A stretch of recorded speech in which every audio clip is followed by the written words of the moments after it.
தந்தை மகன் தூய ஆவியாரின் பெயராலே நம் ஆண்டவராகிய இயேசு கிறிஸ்துவின் அருளும் கடவுளின் அன்பும் தூய ஆவியாரின் நட்புறவும் உங்கள் அனைவரோடும் இருப்பதாக.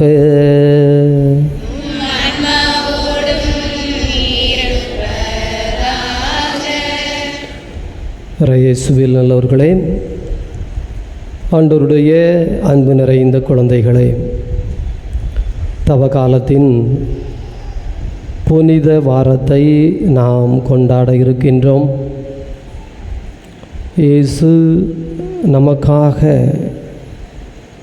சிலுவையில் கல்வாரி மலையில் உடல் முழுவதும் காயங்களோடு எல்லாராலும் கைவிடப்பட்ட நிலையில் ஒரு துயரத்தை, துன்பக் கிண்ணத்தை பருகினார். ஆண்டவரை நோக்கி ஜெபித்தார். என் இறைவா, என் இறைவா, நீர் விரும்பினால் இந்த துன்பக் கிண்ணம் என்னை விட்டு அகல வேண்டும். ஆனால் ஆண்டவரோ அவரை அந்த துன்பக் கிண்ணத்தை குடிக்கச் செய்தார்.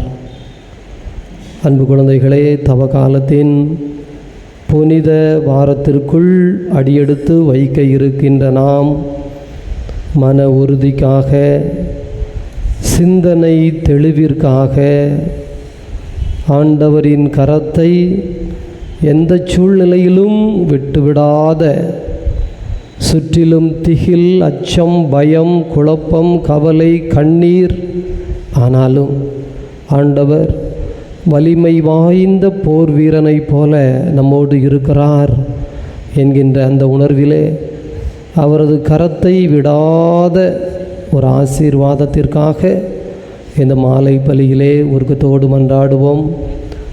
நம்மோடு இணைந்து இன்று கிறிஸ்துவில் மரித்த லதா மகேஸ்வரி என்பவருடைய ஆன்ம இளைப்பாற்றிக்காக ஒப்பு கொடுத்து ஜெபிப்போம். சுரண்டை ஜேம்ஸ் செல்வி குடும்பத்திற்கு இறைவன் இதுவரை செய்த நன்மைகளுக்கு நன்றியாகவும், குழந்தைகளை ஆண்டவர் ஆசீர்வதித்து படிப்பு நன்மையிலும் தெய்வ பயத்திலும் ஒழுக்கத்திலும் சிறந்து விளங்கச் செய்ய வேண்டும் என்றும், கிறிஸ்துவில் மரித்த ஆன்மாக்களுக்காகவும் தொழிலை இறைவன் நிறைவாக ஆசீர்வதிக்க வேண்டும் என்றும் ஒப்பு கொடுத்து ஜெபிக்கிறார்கள். இறையருள் பெறுவதற்கு தடையாக இருக்கிற குற்றம் குறைகளை நினைத்து மனம் வருந்தி மன்னிப்பு கேட்போம்.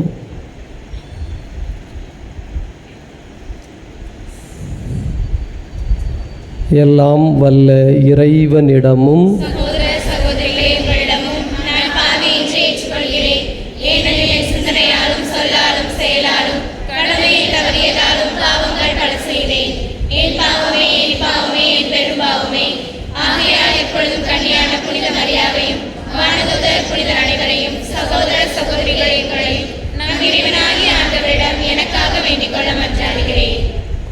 வல்ல கடவுள் நம் மீது இரக்கம் கொண்டு நம் பாவங்களிலிருந்து விடுவித்து நம்மை நிலை வாழ்விற்கு அழைத்து செல்வாராக.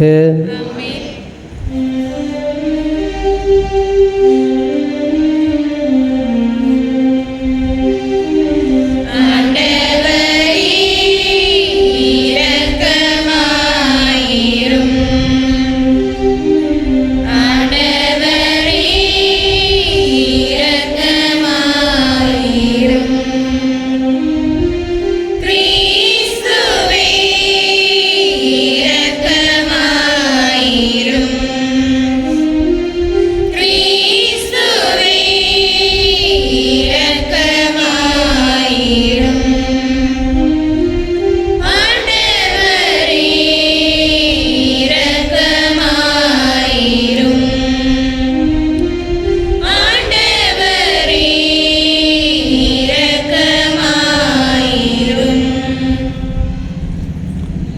மன்றாடுவோமாக.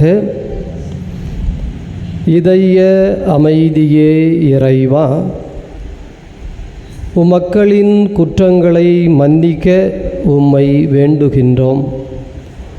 வலுக்குறைந்த நாங்கள் செய்த குறைகளில் உமது கனிவிரக்கத்தால் விடுதலை பெற்று நிறைவும் ஆற்றலும் பெறுவோமாக. உம்மோடு தூய ஆவியாரின் ஒன்றிப்பில் எல்லா புகழும் ஆட்சியும் என்றென்றும் உமக்கு உரியதே.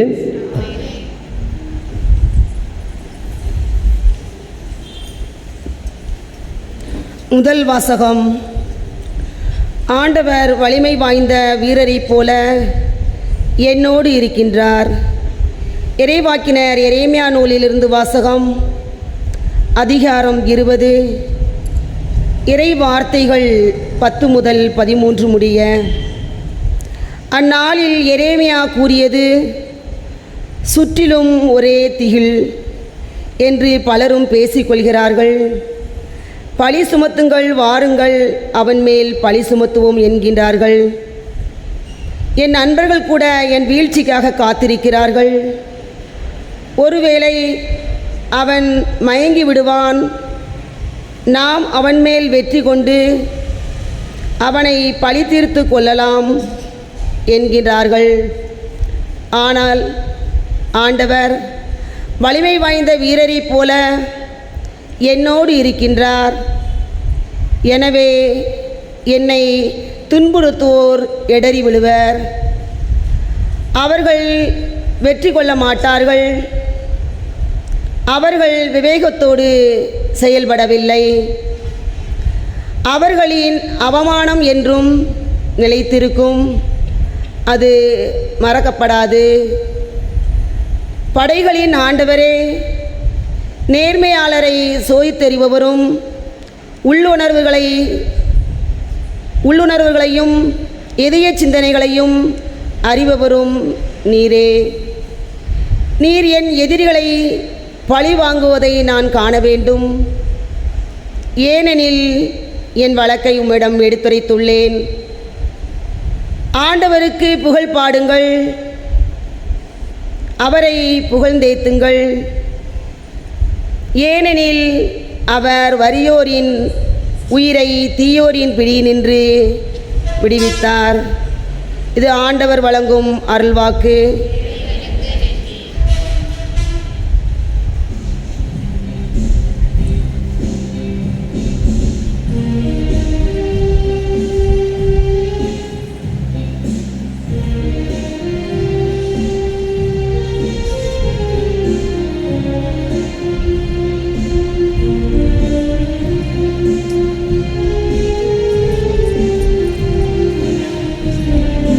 என்னை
சென்றிடும் பாதையிலே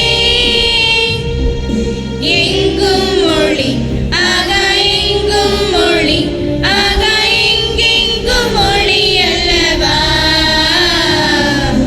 என் நாயனாய் இறைவன் இருக்கின்ற போது என் வாழ்விலே குறைகள் என்பது இது.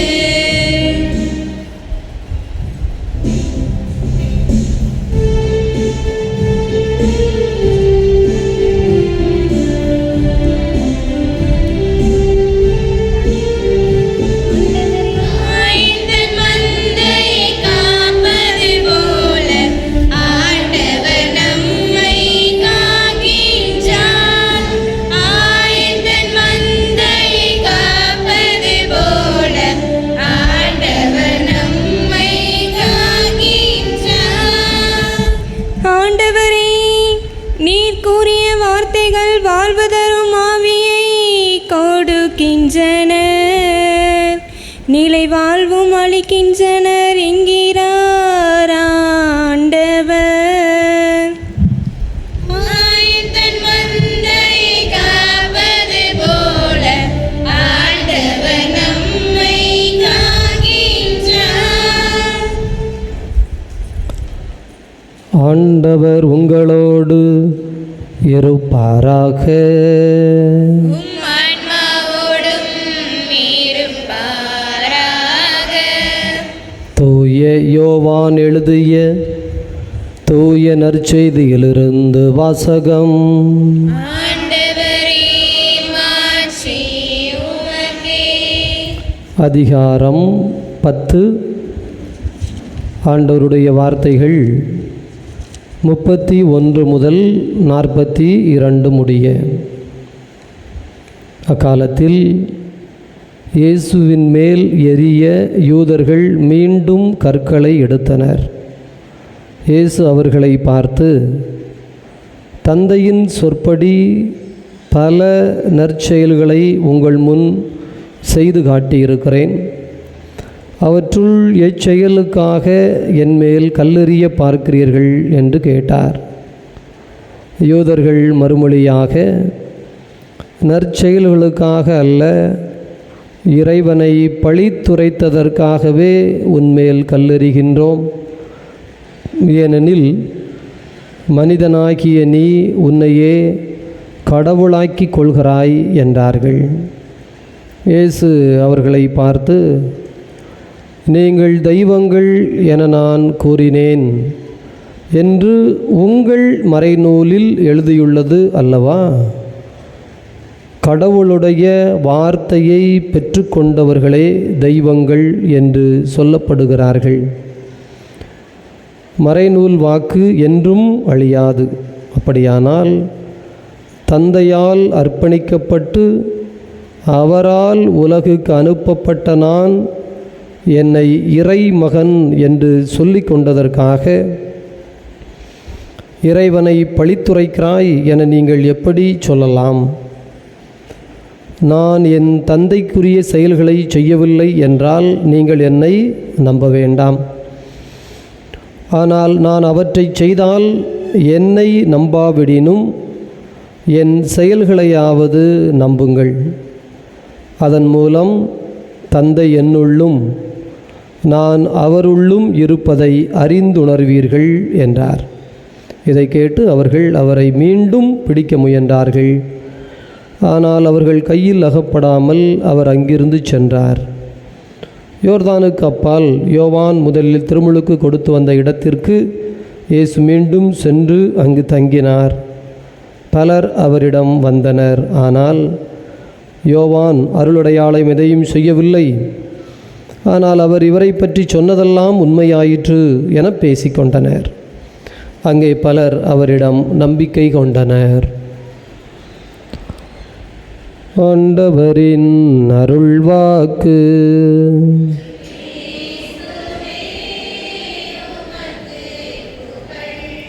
நற்செய்தி வாக்கினால் நம் பாவங்கள் அகல்வனவாக. இறையேசுவில் நல்லவர்களே, ஆண்டவருடைய அன்பு நிறைந்த குழந்தைகளே, தவ காலத்தின் இறுதி நாட்களை நெருங்கி கொண்டிருக்கிறோம். அழகாய் ஒரு பழமொழி சொல்வார்கள், அந்த வெண்ணெய் தாளிக்கின்ற எல்லாம் வருகிற பொழுது அந்த தாளிக்கின்ற சட்டி உடைந்து விட்டது என்று சொன்னால் அது எப்படி இருக்கும் என்று. ஏனெனில் ஒரு காரியம் 40 நாள் தவமிருந்து நோன்பிருந்து தியாகம் செய்து நம்மையே வருத்தி எதற்காக? இந்த இறுதி நாட்களின் பலனை பெறுவதற்காக. எனவே அன்பு குழந்தைகளே, தயவு செய்து அன்போடு கேட்டுக்கொள்ளுகிறேன், இன்னும் ஒரு வாரம் நம்மை நாம் அமைதிப்படுத்துவோம். நமக்குள்ளே இருக்கின்ற இறைவனை, நமக்குள்ளே இருக்கின்ற இறை சக்தியை நாம் உணர்வதற்கு ஒரு கிணறு இருக்கிறது அல்லது ஒரு கடல் இருக்கிறது. கீழே உங்களுடைய தங்கச் செயின் ஒன்று கிணற்றுக்குள் விழுந்து விட்டது, அல்லது கடலுக்குள் அந்த இடத்தில் முத்து இருக்கிறது என்று உங்களுக்கு தெரிந்து விட்டது. உள்ளே குதித்தீர்கள். மேலோட்டமாக நீந்துவது எளிது. கொஞ்சம் உள்ள அப்படியே தண்ணியை மேல் நோக்கி தள்ளி தள்ளி உள்ளே போகும்போது தம் கட்டணும், மூச்சு திணறும், முகமெல்லாம் சிவக்கும். பிரியமானவர்களே, ஒரு 2 அடி தூரத்திற்குள் வந்துவிட்டோம். கண்ணுக்கு தெரிகிறது கீழே அந்த பொக்கிஷம், விலை மதிப்பில்லாத அந்த முத்து கண்ணுக்கு தெரிகிறது. என்ன செய்வோம்? மூச்சு போய்விடுமோ என்று தோன்றுகிறது. மேலே போனால் வெறுங்கை. ஆனால் உயிரே போனாலும் பரவாயில்லை, இன்னும் கொஞ்சம் 2 அடி மூச்சை இறுக்க பிடித்து கொண்டு நம்மையே நாம் வருத்தி 2 அடி இறங்கினால் அந்த பொக்கிஷத்தோடு நாம் வீட்டிற்கு போக முடியும். யோசித்து பாருங்கள், 40 நாட்கள் ஓடிடுச்சு. தவக்காலம் சாம்பல் புதன் ஆரம்பித்து வைத்தது போல் தெரிகிறது. வெள்ளிக்கிழமைகள், ஞாயிற்றுக்கிழமைகள், தினசரி இந்த நற்கருணை ஆசீர், ஜெபம், தவம் எல்லாம் 40 நாள் வேகமாக, இந்த ஒரு வாரமும் அப்படியே போயிடும். ஆனால் அதற்குள்ளாக நமக்குள்ளே சுற்றிலும் திகில். இதோ எல்லா பக்கமும் இருள். இன்றைக்கு முதல் வாசகம் பாருங்கள், ஒரு ஆன்மாவிற்கு, ஒரு உயிருக்கு, ஒரு மனதிற்கு இப்படிப்பட்ட ஒரு அனுபவம் வந்து நிற்கிற பொழுது பழி சுமத்துங்கள். வாருங்கள், எல்லோரும் சேர்ந்து அவனை விழச் செய்வோம்.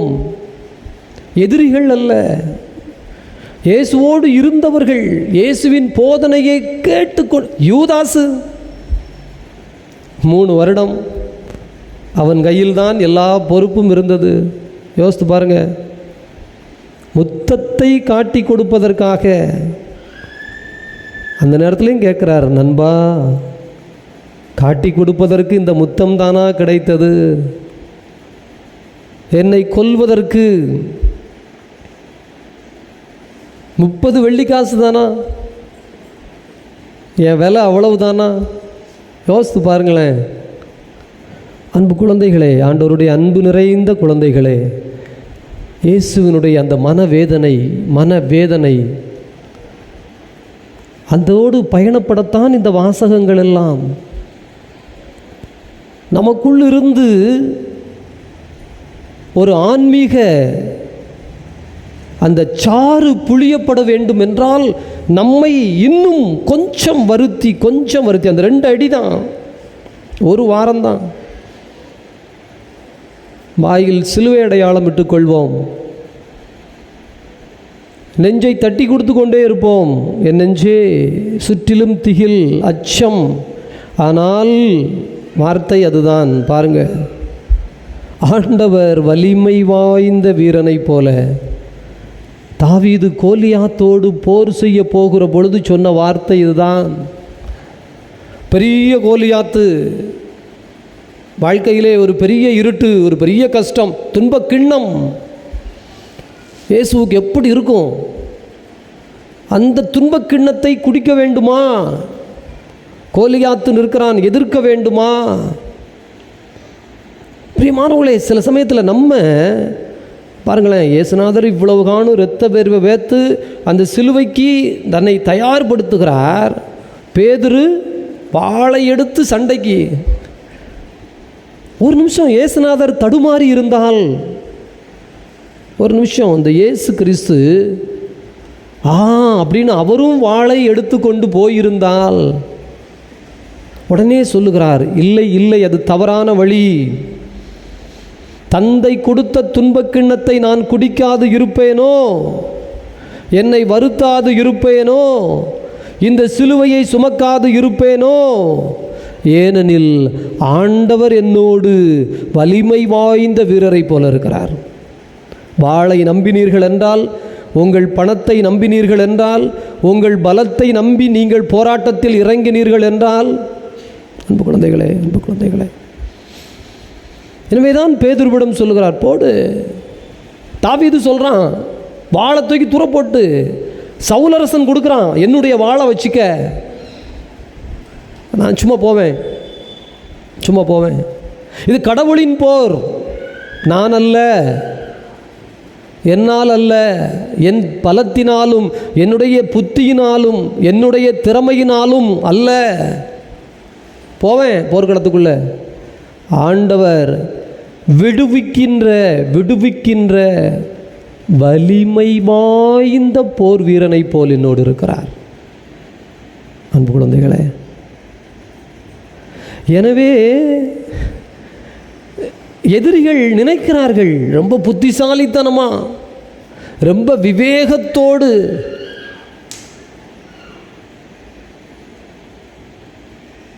வசனம், அருமையான வசனம். அவர்கள் விவேகத்தோடு செயல்படுவதாக நினைக்கிறார்கள், ஆனால் அவர்கள் அப்படி செயல்பட முடியாது. ஏனெனில் ஆண்டவர் இதய சிந்தனையை, உள்ளுணர்வை அறிந்து வைத்திருக்கிறார். அப்போ என்ன அர்த்தம்? அதெல்லாம் பற்றி நீங்கள் கவலைப்படக்கூடாது. எதிர இருக்கிறவங்க என்ன செய்வாங்க, என்ன பண்ணுவாங்க, இது எப்படி ஆகுமா, இது அப்படி ஆகுமா, அப்படி போகுமா, இப்படி போகுமா, என் பிள்ளைங்க எப்படி வருமோ, என்ன செய்யும், வீட்டில் இந்த மாதிரி ஐயோ. கவலை என்பது ஒரு இடியாப்பம் போல.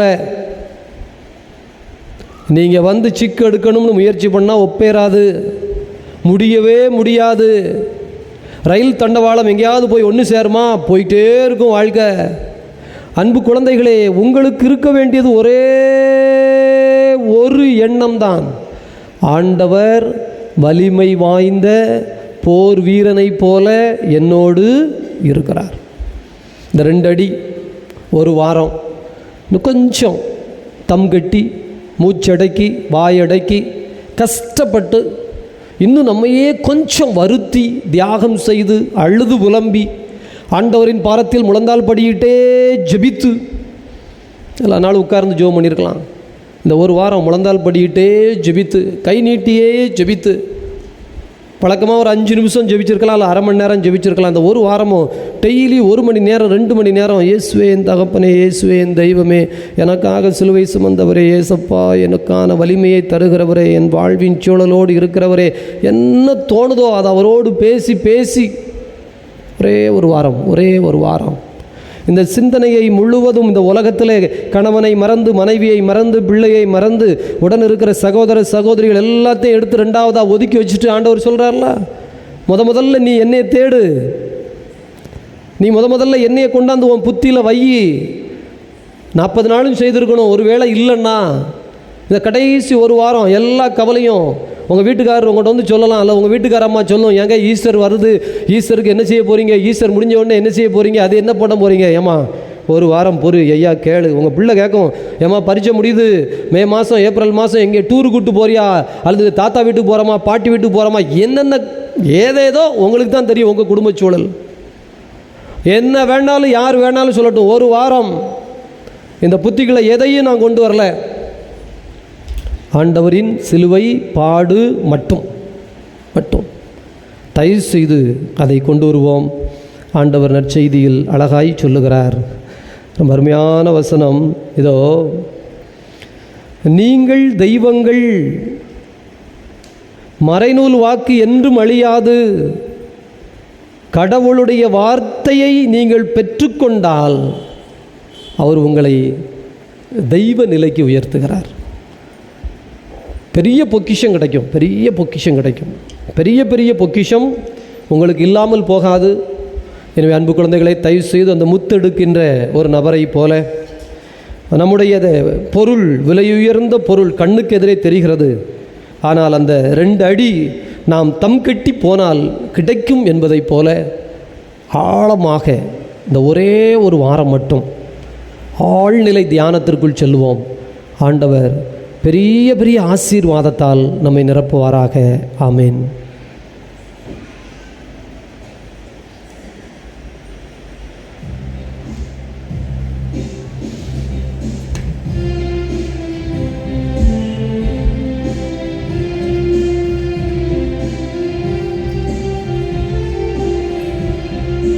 காணிக்கை தர நான் வருகின்றேன், உன் கரங்களில் என்னை தருகின்றேன்.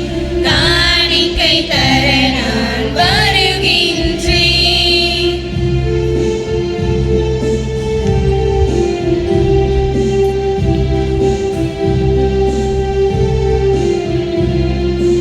என்ன கொடுத்தாலும் பயனில்லை, நான் என்னை கொடுக்காமல் பொருள் கொடுத்தார்.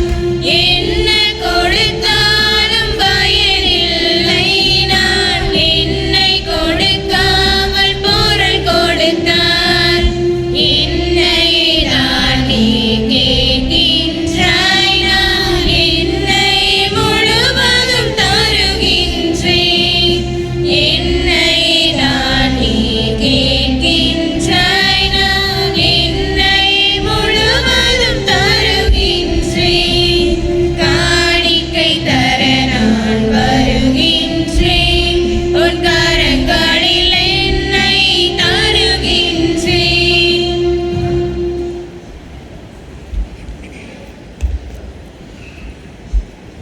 சகோதர சகோதரிகளே, உங்களுடையதும் என்னுடையதுமாக ஒப்பு கொடுக்கப்படுகின்ற இப்பலி எல்லாம் வல்ல தந்தையாகிய இறைவனுக்கு ஏற்புடையதாகும்படி மன்றாடுங்கள். ஆண்டவர் தம் திருப்பெயரின் புகழ்ச்சிக்காகவும் ஆட்சிக்காகவும் நமது நன்மைக்காகவும் புனித திரு அவை நடித்த நலனுக்காகவும் அது கையிலின்றி பலியை ஏற்றுக்கொள்வாராக.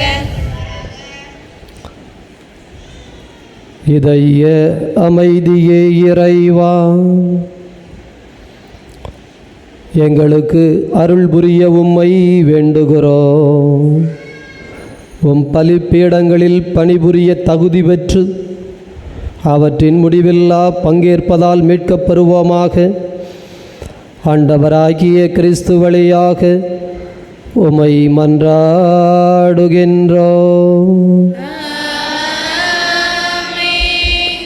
ஆண்டவர் உங்களோடு இருப்பாராக.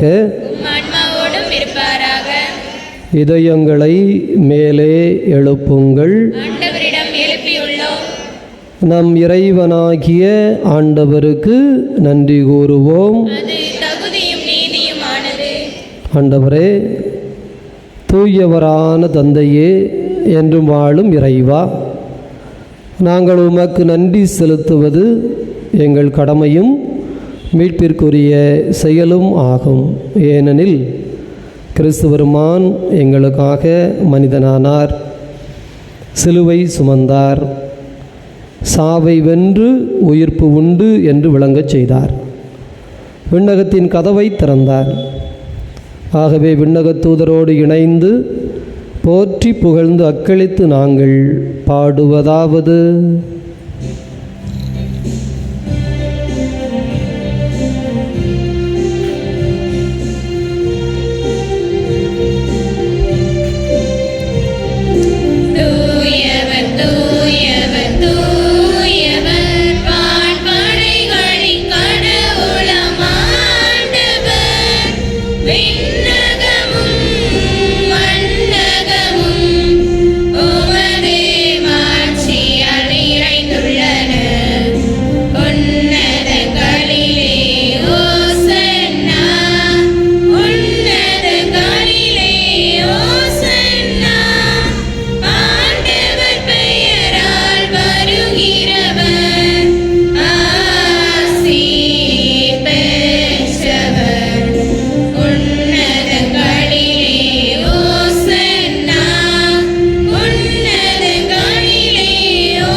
இதய அமைதியே இறைவா, நேர்மையாகவே தூயவர், தூய்மை அனைத்திற்கும் ஊற்று.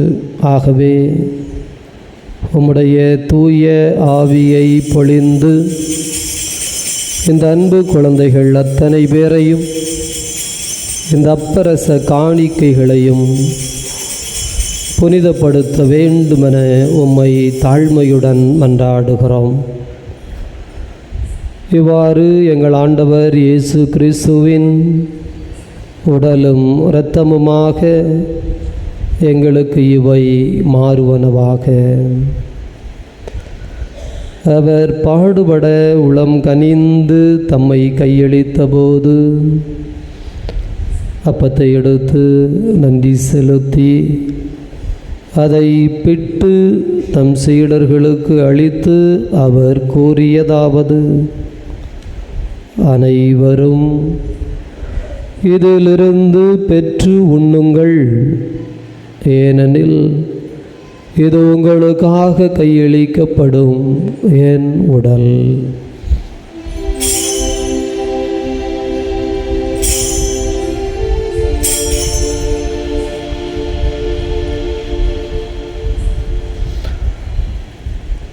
அவ்வண்ணமே இரவு விருந்தை அருந்தியபின் கிண்ணத்தை எடுத்து மீண்டும் உமக்கு நன்றி கூறி தம் சீடர்களுக்கு அளித்து அவர் கூறியதாவது: அனைவரும் இதிலிருந்து பெற்று பருகுங்கள், ஏனெனில் இது புதிய நிலையான உடன்படிக்கைக்குரிய என் இரத்தத்தின் கிண்ணம். இது பாவ மன்னிப்புக்கென்று உங்களுக்காகவும் பலருக்காகவும் சிந்தப்படும். இதை என் நினைவாக செய்யுங்கள்.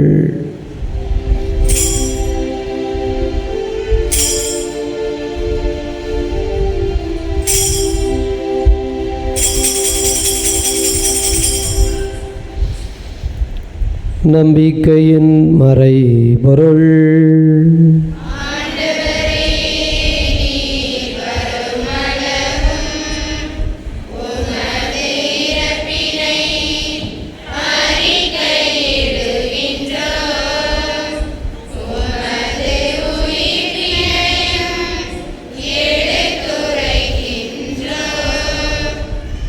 ஆகவே ஆண்டவரே, நாங்கள் கிறிஸ்துவின் இறப்பினையும் உயிர்ப்பினையும் நினைவு கூர்ந்து வாழ்வு தரும் அப்பத்தினையும் மீட்பளிக்கும் கிண்ணத்தினையும் உமக்கு ஒப்பு கொடுக்கின்றோம். உம் திருமுன் நின்று ஊழியம் புரிய தகுந்தவர்கள் என எங்களை ஏற்றுக்கொண்டீர். எனவே உமக்கு நன்றி செலுத்துகிறோம். மேலும் கிறிஸ்துவின் உடலிலும் இரத்தத்திலும் பங்கு கொள்ளும் எங்களை தூய ஆவியானவர் ஒன்று சேர்க்க வேண்டும் என உம்மை தாழ்மையுடன் மன்றாடுகிறோம். ஆண்டவரே, உலகம் முழுவதும் பரவியிருக்கும் உமது அவையை நினைவு கூர்ந்தருளும். சிறப்பாக எங்கள் திரு தந்தை பிரான்சிஸ், எங்கள் ஆயர் அந்தோணிசாமி, உமது அன்பின் குழந்தைகள் அனைவரையும் தெய்வீக அன்பினால் நிறைவு பெறச் செய்தருளும். உயிர்த்தெழுவோம் என்கின்ற எதிர்நோக்குடன் இறந்த அனைவரையும் உமது திருமுக ஒளியினுள் ஏற்றுக்கொள்ளும். எங்கள் அனைவர் மீதும் இரக்கமாயிரும். கடவுளின் கன்னித்தாயான மாட்சிமிக்க மரியாள், புனித அப்போஸ்தலர், இவ்வுலகில் உமக்கு உகந்தவராய் இருந்த புனிதர் அனைவருடனும் நாங்கள் நிலை வாழ்வில் பங்கு கொள்ளும் தகுதி பெற்று உம் திருமகன் இயேசு கிறிஸ்து வழியாக உம்மை புகழ்ந்தேத்தும் மரமருள உம்மை மன்றாடுகிறோம்.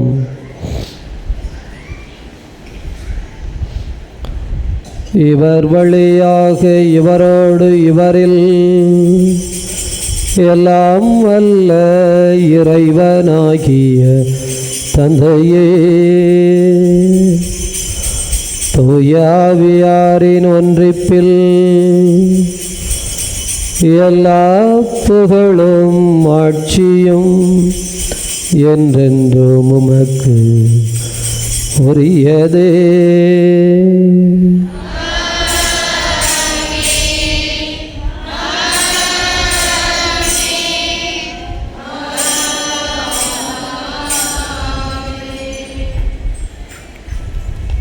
நம் ஆண்டவர் இயேசு கிறிஸ்து ஜெபிக்க கற்றுக் கொடுத்த முறைப்படி நாம் ஜெபிப்போம்.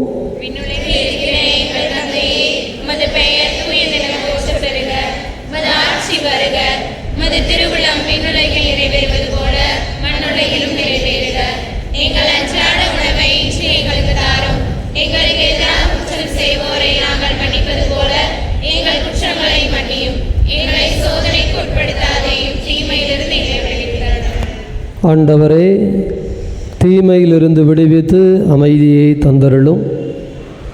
தீமையிலிருந்து பாதுகாத்தருளும். பாவத்திலிருந்து எப்போதும் விடுதலை பெறச் செய்தருளும். ஆகவே நாங்கள் எதிர்நோக்கி இருக்கிற பேரின்பத்திற்காகவும் மீட்பராகிய இயேசு கிறிஸ்துவின் வருகைக்காகவும் காத்திருக்கின்றோம். ஆண்டவரே இயேசு கிறிஸ்துவே, அமைதியை உங்களுக்கு விட்டு சொல்கிறேன், என் அமைதியை உங்களுக்கு அளிக்கிறேன் என்று உம் திருத்தூதர்களுக்கு மொழிந்தீரேன். எங்கள் பாவங்களை பாராமல் உமது திரு அவையின் நம்பிக்கையை கண்ணோக்கி அருளும். அதற்கு அமைதியையும் சமாதானத்தையும் தந்தருளும். என்றென்றும் வாழ்ந்து ஆட்சி செய்கின்றவர் நீரே. ஆண்டவருடைய அமைதி உங்களோடு என்றும் இருப்பதாக. பிரியமானவர்களே, விண்ணகத்திலிருந்து ஆண்டவர் தரப்போகிற ஒரு பெரிய ஆசீர்வாதத்திற்காக, பேரின்ப ஒரு கொடைக்காக, ஏதோ ஒரு பரிசு பெறுவதற்காக இந்த 40 நாட்களின் கடைசி ஒரு வாரத்தை நாம் நம்பிக்கையோடு ஒப்பு கொடுக்க தயாராகிவிட்டோம். அதற்கான வலிமையை ஆண்டவர் தருகிறார். அதற்கான செயல்பாட்டு தன்மையை ஆண்டவர் தருகிறார். அந்த நம்பிக்கையோடு ஆண்டவர் என்னோடு மட்டுமல்ல, வலிமை வாய்ந்த வீரனைப் போல ஆண்டவர் என்னோடு மட்டுமல்ல உன்னோடும் இருக்கிறார் என்று இப்போது அருகில் இருப்பவர்களோடு நாம் சொல்லுவோம். வீட்டிலே போய் கோயிலுக்கு வராதவர்களாக இருந்தாலும், வந்த நம்முடைய வீட்டில் இருப்பவர்களாக இருந்தாலும், ஆண்டவர் உன்னோடு வலிமை வாய்ந்த வீரனைப் போல இருக்கிறார். தவக்காலத்தின் இறுதி வாரம் பெரிய ஆசீர்வாதமாக அமையட்டும் என்று சொல்லி இப்போதும் அந்த ஆசீர்வாதத்தை பெற வாழ்த்துக்களை பகிர்ந்து கொள்வோம். உலகின் பாவங்களை போக்கும் இறைவனின் செம்மறியே, எங்கள் மேல் இரக்கமாயிரும். உலகின் பாவங்களை போக்கும் இறைவனின் செம்மறியே, எங்கள் மேல் இரக்கமாயிரும். உலகின் பாவங்களை போக்கும் இறைவனின் செம்மறியே, எங்களுக்கு அமைதி அளித்தருளும்.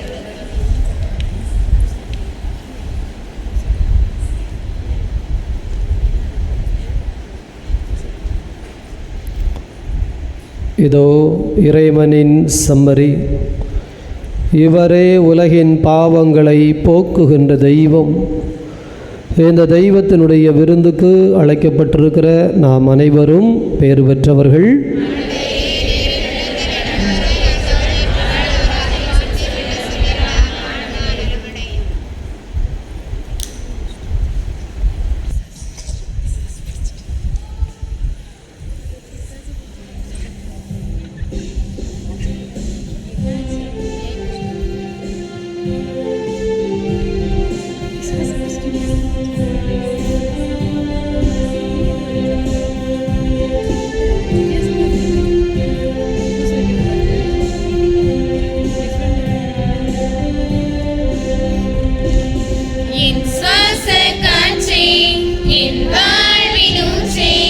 இறைவா என் உள்ளம் வருவாய். என்னுயிரின் உணவே, என் வாழ்வின் வழியே, தலைவாய் உன்னை தருவாய். என் வாழ்வும் என் வளமும் எல்லாமும் நீதானே. இறைவா தலைவா அன்பினை பொழிவாய். என் சுவாச காற்றே, என் வாழ்வின் ஊற்றே, இறைவா என் உள்ளம் வருவாய்.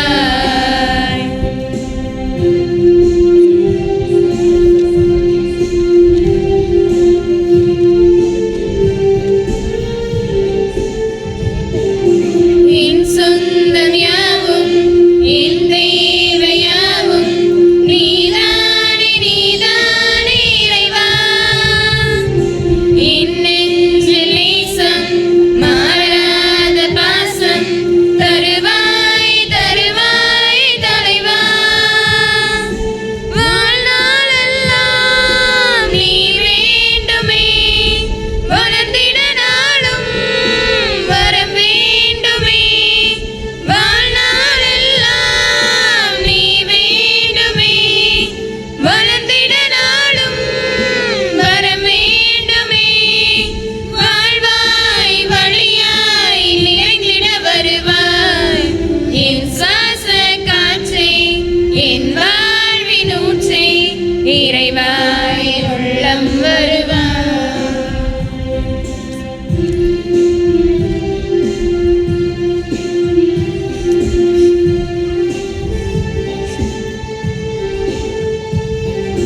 ஏழில் வானம் போல நிலைக்கும் உன் அன்பை அறிவேனே, அறிவேனே இறைவா.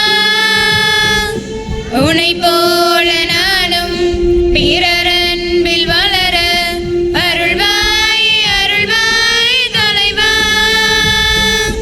மகிழ்ந்திட நாளும் வர வேண்டுமே, ஒளிந்திட நாளும் துணை வேண்டுமே. மகிழ்ந்திட நாளும் அருள் வேண்டுமே, ஒளிந்திட நாளும் துணை வேண்டுமே. நிழலாய் நினைவாய் வாழ்வினில் வருவாய். என் சுவாச காற்றே, என் வாழ்வின் ஊற்றே, இறைவா என் உள்ளம் வருவாய். என்னுயிரின் உணவே, என் வாழ்வின் வழியே, தலைவாணி உன்னை தருவாய். என் வாழ்வும் என் வளமும் எல்லாமும் நீதானே. இறைவா தலைவா அன்பினை பொழிவாய். என் சுவாச காற்றே, என் வாழ்வின் ஊற்றே, இறைவா என் உள்ளம் வருவாய்.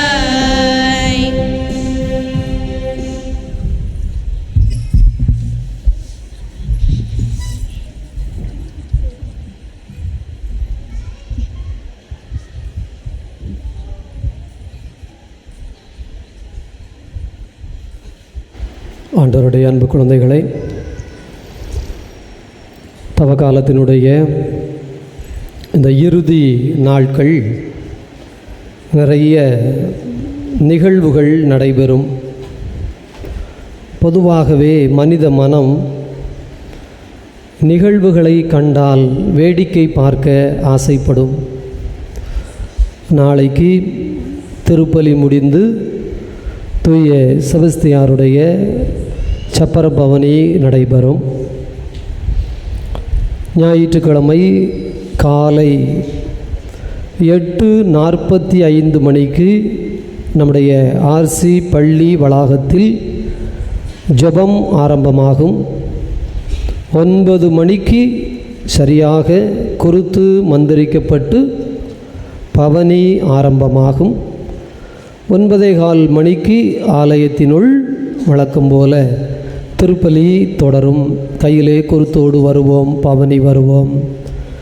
வியாழக்கிழமை மாலை 7 மணிக்கு பாதம் கழுவுகின்ற சடங்கு வெள்ளிக்கிழமை சிலுவை பாதை ஒவ்வொரு இடமாக நின்று, ஞாயிற்றுக்கிழமை இரவு விளக்குகள் அணைக்கப்படும், திரி ஏற்றப்படும். யோசித்து பாருங்கள், எல்லாமே வேடிக்கை பார்க்க வேண்டும் என்று நினைத்து விட்டால் அதற்குள் இருக்கிற அர்த்தம் பிடிபடாமல் போய்விடும்.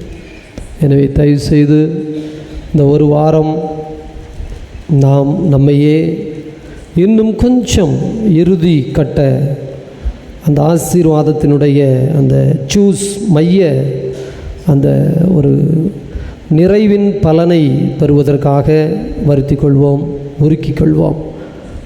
எனவே பக்தியோடு இருப்போம், எவ்வளவு முடியுமோ அவ்வளவு ஆண்டவருக்குள் சிந்தனையோடு இருப்போம். எழுந்து நின்று நாம் இறைவனுக்கு நன்றி கூறுவோம்.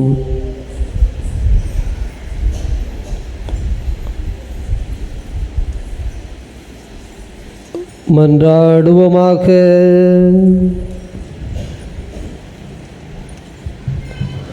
இதய அமைதியை இறைவா,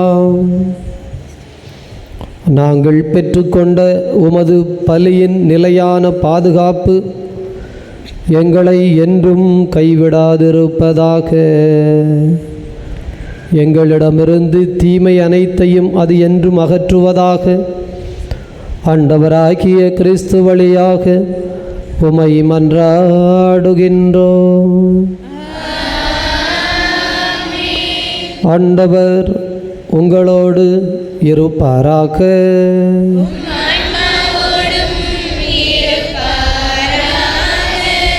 வல்ல கடவுள் தந்தை, மகன், தூயாவியார் உங்கள் அனைவரையும் நிறைவாக ஆசீர்வதிப்பாராக. உயிர்த்த கடவுளின் உண்மை பிள்ளைகளாக சென்று வாழுங்கள். பேரின்பம் தொடரட்டும்.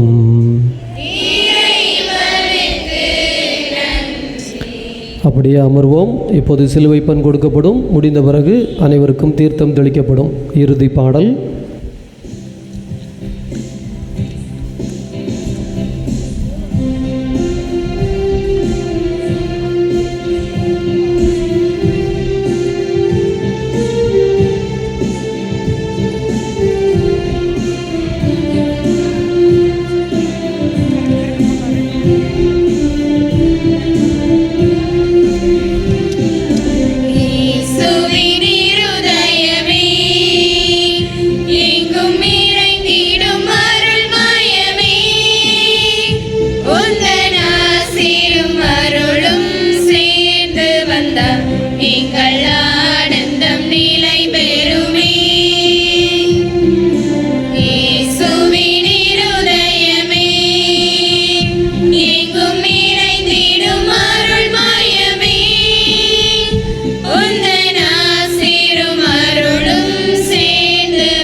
அனைவரும் எழுந்து நிற்போம். மத்தி பகுதிக்கு வருவோம்.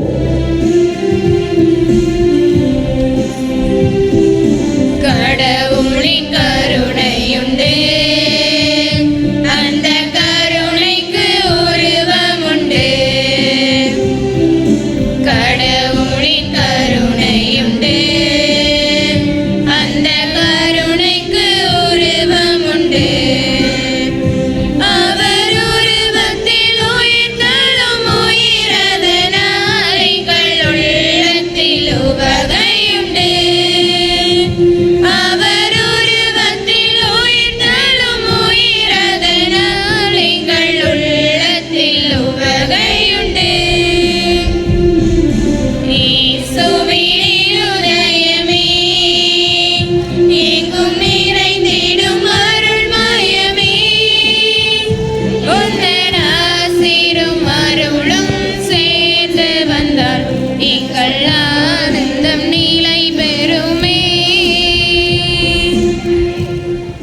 தந்தை மகன் தூய ஆவியின் பெயராலே கிறிஸ்து ராஜா வாழ்க.